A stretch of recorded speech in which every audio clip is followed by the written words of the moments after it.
সম্মানিত দর্শক শ্রোতা, আসসালামু আলাইকুম রহমতুল্লাহ। আশা করি সবাই ভালো আছেন। আমি আন্তর্জাতিক ইসলামী বিশ্ববিদ্যালয় মালয়েশিয়া থেকে আপনাদেরকে আমার চ্যানেল স্বাগত জানাচ্ছি।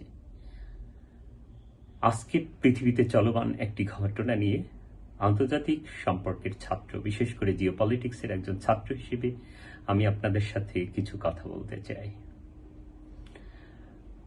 সেটা হচ্ছে, আমি যখন আমার ইন্টারন্যাশনাল রিলেশনসের একটা ক্লাস করতেছিলাম, আমার সম্ভবত মাস্টার্সে, তখন আমার বাংলাদেশে একজন প্রফেসর, উনি আমেরিকাতে পড়াশোনা করেছেন, উনি আমেরিকানিস্ট, আমেরিকান ওয়ার্ল্ড ভিউ থেকে বেশি কথা বলেন, ওয়েস্টার্ন ওয়ার্ল্ড ভিউ, এবং ভালো স্কলার।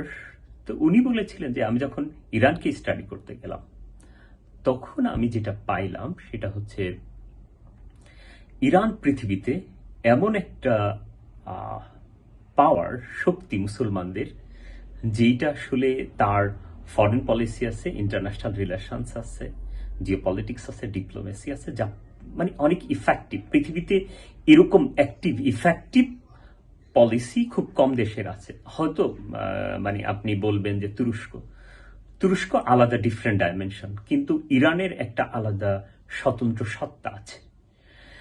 তো যাই হোক, ইরানে যে চলমান যুদ্ধ, আমেরিকার আগ্রাসন, সেই আগ্রাসনের পরে যুদ্ধবিরতি নিয়ে কথাবার্তা শুরু হয়েছে। পাকিস্তানে আজ শুরু হয়েছে ইরান আমেরিকা যুদ্ধের ইতি টানার এবং স্থায়ী শান্তির জন্য আলোচনা। এটাকে আসলে ইন্টারন্যাশনাল রিলেশনসের আলোকে আমরা কিভাবে দেখব? কারণ এটা হচ্ছে রিয়ালিজমের কনটেক্সট থেকে ইসরায়েল আর হচ্ছে আমেরিকা যেটা করেছে, সেটা মূলত তার পাওয়ার অফ ইনফ্লুয়েন্স ওয়ার্ল্ডে ছড়িয়ে দিতে চেয়েছে যে ইরানের মতো শক্তিকে আমরা পরাভূত করেছি, তখন পৃথিবীতে তার ইনফ্লুয়েন্স বেড়ে যাবে। যে ইউনিপোলার ওয়ার্ল্ড, সেই ইউনিপোলার ওয়ার্ল্ডের ধারণাটা আরো বেশি ইরানকে কেন্দ্রিক, মানে যুক্তরাষ্ট্র কেন্দ্রিক হবে, আর যুক্তরাষ্ট্রের সহযোগী হিসেবে এই পৃথিবীকে নতুন করে মানে মেকানাইজ করবে, তৈরি করবে, সেটা হচ্ছে ইসরায়েল। অন্য তাদের আমেরিকার যে ওয়েস্টার্ন অনেকগুলো ফ্রেন্ড, তাদেরকেও এক অর্থে বাদ দিয়ে দিচ্ছে, দিয়ে এরকম করে সাজাতে চাচ্ছে। এই জায়গায় এই সাজানোর জন্য তার পৃথিবীতে একটা বড় কিছু করে দেখাতে হবে, একটা যুদ্ধ বাঁধাতে হবে এবং সেই যুদ্ধে জিততে হবে। সেই জন্যই ইরানে আমেরিকা ইসরায়েলের আক্রমণ। বিপরীতে ইরানের master stroke asymmetric warfare, natural defence এবং অ্যাগ্রাসন প্রতিরোধে দেশ রক্ষার জন্য শপথ। এটা একদিকে ইরানকে হারতে দেয়নি, অন্যদিকে আমেরিকা ইসরায়েলও জিততে পারল না। কিন্তু ইরান তার মোরাল ভিক্টরি এখান থেকে আদায় করেই ছেড়েছে। তবে ইরানের দাবিটা আরেকটু বেশি। তারা বলছে, কৌশলগতভাবে আমরা ইসরায়েল এবং আমেরিকাকে পরাজিত করেছি। এর কারণ কি? কারণ হচ্ছে সামরিক কৌশলগতভাবে এটা অ্যাসিমেট্রিক যুদ্ধের ক্লাসিক্যাল উদাহরণ হচ্ছে ইরান যে পদ্ধতি ব্যবহার করেছে। এর বৈশিষ্ট্য হলো ছোট বা অপেক্ষাকৃত দুর্বল শক্তি প্রযুক্তি, ভূগোল ও প্রক্সিদের ব্যবহার করার মাধ্যমে ইরান শক্তিশালী রাষ্ট্রকে চ্যালেঞ্জ করেছে। শক্তিশালী রাষ্ট্র বলতে এটা পৃথিবীর মানে ইউনিপোলার ওয়ার্ল্ডের সবচেয়ে সুপার পাওয়ার, তাকে চ্যালেঞ্জ করেছে। It is not normal. আচ্ছা, হরমুজ প্রণালী বন্ধ বৈশ্বিক জ্বালানি সরবরাহকে বিপর্যস্ত করেছে, যা যুক্তরাষ্ট্রের উপর কৌশলগত চাপ সৃষ্টি করেছে। কেন? কারণ আজকের পৃথিবী এটা হচ্ছে ইউনিপোলার ওয়ার্ল্ড। সো এই ইউনিপোলার ওয়ার্ল্ড যখন ভেঙে পড়তেছে, তখন আসলে যুক্তরাষ্ট্রের নেতৃত্বের এই ইউনিপোলার ওয়ার্ল্ডের উপর চাপ সৃষ্টি করেছে।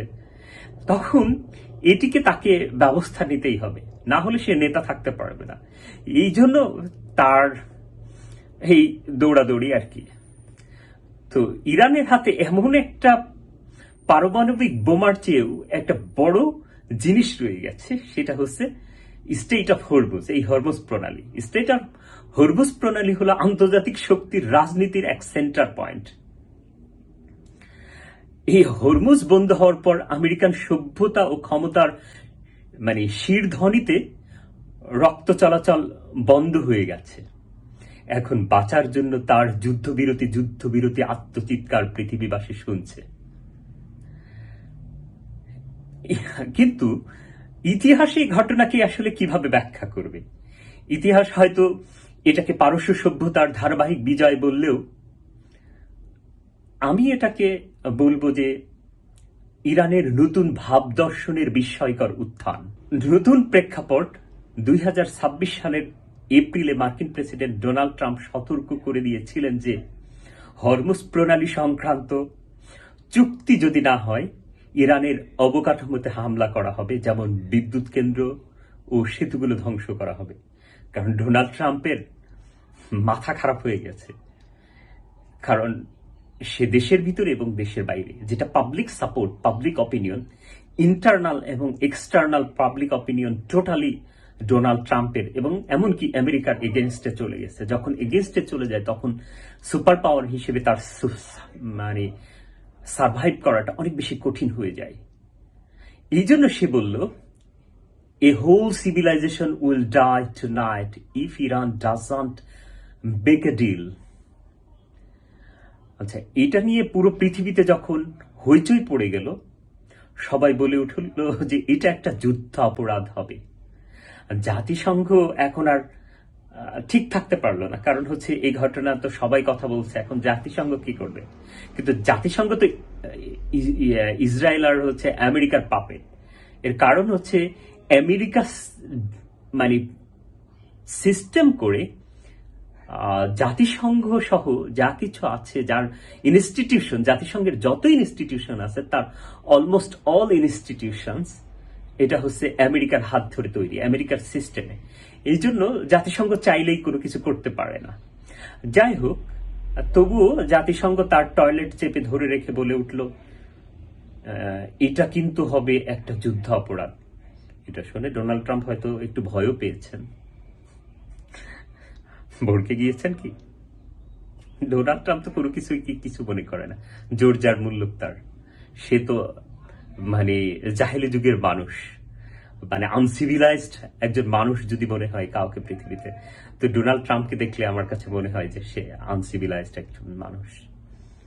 এর বিপরীতে বেসামরিক প্রতিক্রিয়ায় ইরানি কর্মকর্তা, তরুণী, ক্রীড়াবিদ, শিল্পী, ছাত্র, বিশ্ববিদ্যালয়ের শিক্ষকরা গুরুত্বপূর্ণ অবকাঠামোর চারপাশে হিউম্যান চেইন এবং হিউম্যান শিল্ড বা মানব শৃঙ্খল আর মানব ঢাল তৈরি করে একটা প্রতিক্রিয়া দেখায়।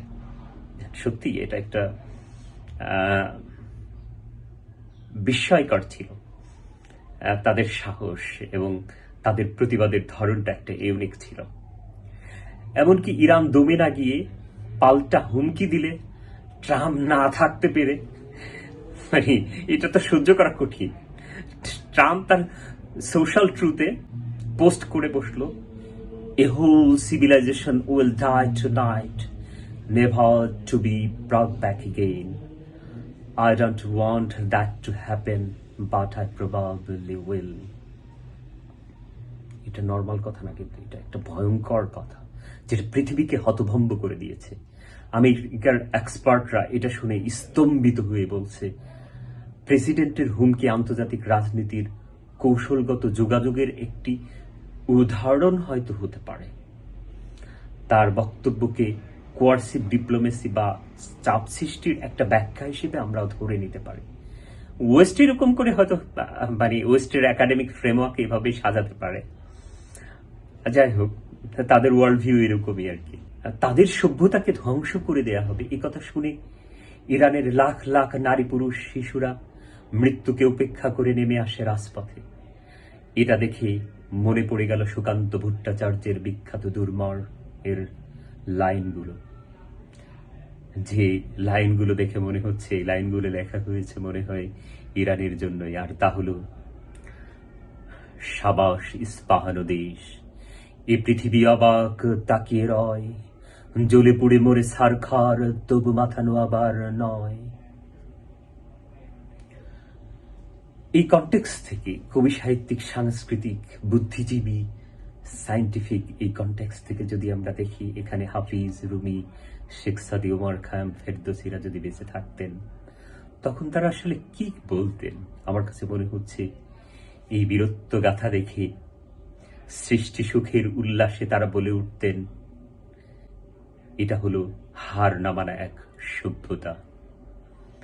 এখানে ইরানের জনগণের রাষ্ট্রের প্রতি দায়বদ্ধতা ফুটে উঠেছে। তারা দেখিয়েছে তাদের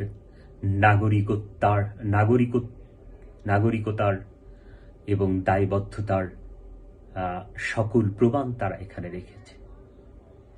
এখানে মূলত বিজয় হয়েছে ইরানের জনগণের। ইরানের সামরিক শক্তি বা ইরানের যে শাসক শ্রেণী আছে তাদের বিজয় না। এই বিজয়কে আমি ইরানের জনগণের স্যাক্রিফাইসের এক বিজয় হিসেবেই দেখি, যা পৃথিবীর দিকে দিকে, প্রান্তে প্রান্তে ছড়িয়ে পড়ুক। প্রতিটি দেশের মানুষ তার দেশকে ভালোবাসুক, তার সভ্যতাকে ভালোবাসুক, তার ধর্মকে ভালোবাসুক। সকল শক্তির চোখে চোখ রেখে তারা পৃথিবীকে পরাভূত করুক। পৃথিবীর যেই অপশক্তি আছে সেই অপশক্তিকে তারা পরাভূত করুক, যেমন ইরান করছে। ওয়েস্টার্ন সভ্যতার বুকে ওয়াশিংটন ডিসিতে দাঁড়িয়ে বুদ্ধিজীবী মহল থেকে যখন বলা হয় ওয়েস্টার্ন সভ্যতা সহ ওয়েস্টার্ন সভ্যতার যত যুক্তি তর্ক, philosophy, argument, counter argument, logic with conclusion, সব কিছু নিয়ে যখন ওয়েস্টার্ন সিভিলাইজেশনকে ইরানের একজন চ্যালেঞ্জ ছড়ে দিচ্ছেন, সেই হোসেন নাসের। বিপরীতে এখানকার ইরানি জনগণ তারা এমন এক হিউম্যান চেইন তৈরি করলো, এমন এক সাহসিকতার পরিচয় দিল, যেটা থেকে পৃথিবী অবাক। তাদের এই সাহস, তাদের এই শক্তিমত্তা, তাদের এই চ্যালেঞ্জ থেকে পুরো পৃথিবী অবাক হয়ে গিয়েছে। পৃথিবীর দিকে দিকে যেসব দেশগুলো নির্যাতিত, নিপীড়িত হচ্ছে, যে সকল মানুষ, বিশেষ করে বাংলাদেশের মানুষরা যখন একদিকে ভারত, একদিকে পশ্চিমা শক্তি, বিশেষ করে ইউরোপীয় ইউনিয়ন এবং আমেরিকার কাছে বাংলাদেশ যখন দাসত্ব পালন করেছে, তখন বাংলাদেশের মানুষের জন্য কিভাবে সিটিজেনশিপ অর্জন করতে হয়, কিভাবে একটি দেশকে বাঁচিয়ে রাখতে হয়, কিভাবে একটি দেশের স্বাধীনতাকে বাঁচিয়ে রাখতে হয়, একটি দেশের স্বাধীনতাকে পৃথিবীর মানুষের কাছে মানে সভ্যতার মিনার হিসেবে তুলে ধরতে হয়, তারা জানে। এখন দায়িত্ব বাংলাদেশের প্রজন্মের, বাংলাদেশের মানুষের, তারা তাদের সিটিজেনশিপ কিভাবে দেখায় সেটি দেখার অপেক্ষায় আমরা। সবাই ভালো থাকবেন। যারা এখনো আমার চ্যানেলকে সাবস্ক্রাইব করেননি, আমি তাদেরকে আমার চ্যানেল সাবস্ক্রাইব করার জন্য বিনীতভাবে অনুরোধ করছি, এবং যারা সাবস্ক্রাইব করেছেন তাদেরকে অসংখ্য ধন্যবাদ। সবার কাছ থেকে পরামর্শ প্রত্যাশা করছি। আর ইরান যুদ্ধ নিয়ে আপনার চিন্তা, আপনার দর্শন, আপনার সর্বশেষ যুক্তিটা কি? কে জিতছে, কারা জিতছে, কিভাবে জিতছে? আমি আপনার কমেন্ট প্রত্যাশা করছি। সবাই ভালো থাকবেন। আসসালামু আলাইকুম রহমতুল্লাহ।